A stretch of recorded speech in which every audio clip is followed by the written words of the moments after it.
বিরোধী সরকার, হিন্দু বিরোধী সরকার।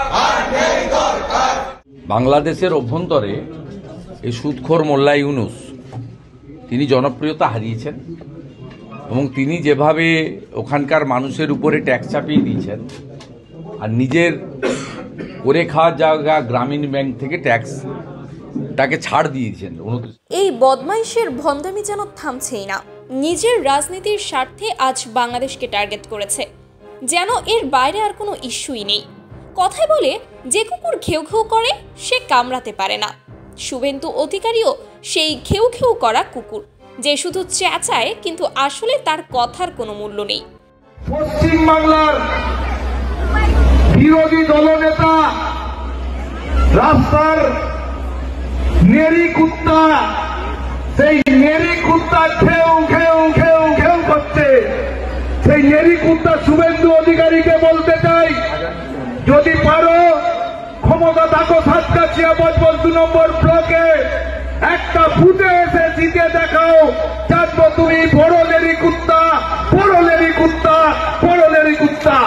বাংলাদেশকে নিয়ে অহেতুক কুৎসা রটিয়ে মিথ্যা প্রচার চালিয়ে সে পশ্চিমবঙ্গের সাধারণ মানুষকে বিভ্রান্ত করতে চায়। অথচ বাস্তবতা হলো, এই সুবিধাবাদী নেতা নিজের রাজ্যের মানুষের জন্য কিছুই করতে পারেনি। তার রাজ্যে অর্থনৈতিক সংকট, বেকারত্ব, দুর্নীতি, উন্নয়নের অভাব এসব নিয়ে কোনো মাথা ব্যথা নেই। আছে শুধু একটাই লক্ষ্য, বাংলাদেশ বিরোধী প্রচার চালিয়ে নিজের রাজনৈতিক ফায়দা লোটা।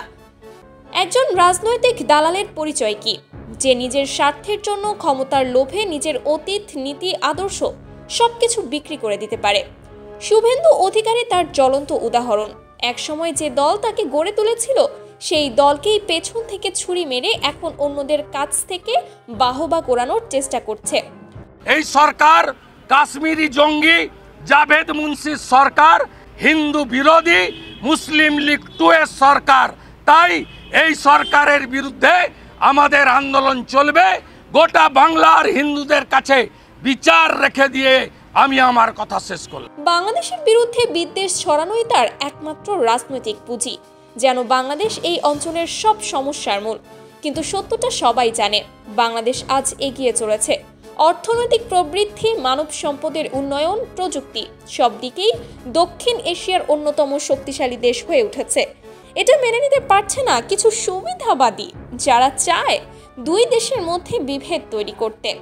শুভেন্দুর মতো রাজনৈতিক শকুনেরা জানে, বিভাজন সৃষ্টি করলেই তারা টিকে থাকতে পারবে। তাই বাংলাদেশের বিরুদ্ধে মিথ্যা অভিযোগ, ভিত্তিহীন কথা ছড়িয়ে যাচ্ছে। কিন্তু প্রশ্ন হলো, এই অপপ্রচারের শেষ কোথায়? কতদিন মানুষকে ভুল বুঝিয়ে রাখা যাবে? খুব খেলা হবে বলছিল না, উল্টো খেলা হচ্ছে, উল্টো খেলা হচ্ছে। দেশের মানুষ কি এতটাই নির্বোধ যে এই রাজনৈতিক দালালদের আসল চেহারা চিনতে পারবে না? শুভেন্দু অধিকারীর মতো কুচক্রীদের একটাই ভবিষ্যৎ, জনগণের ঘৃণা, প্রত্যাখ্যান এবং ইতিহাসের আস্থা করে জায়গা নেওয়া। যারা দুই জাতির মধ্যে শত্রুতা তৈরি করতে চায়, তাদের কোনো রকম ছাড় দেওয়া যাবে না। সময় এসেছে এদের মুখোশ টেনে খুলে দেওয়ার, মানুষকে বোঝানোর চেয়ে এই ধরনের নোংরা রাজনীতি আমাদের সমাজের জন্য ভয়ঙ্কর। শুভেন্দুদের মতো লোকেরা থাকবে, কিন্তু এদের প্রতিহত করাও আমাদের দায়িত্ব। নয়তো এরা দেশকে পেছনে টেনে নিয়ে যাবে, সমাজে বিদ্বেষ ছড়াবে, শান্তি ধ্বংস করবে। বাংলাদেশ বিরোধী প্রচারণা বন্ধ করতে হবে, দুই দেশের বন্ধুত্ব অটুট রাখতে হবে, আর শুভেন্দু অধিকারীর মতো বিদ্বেষী নেতাদের আসল রূপ উন্মোচন করে জনগণের সামনে তুলে ধরতে হবে।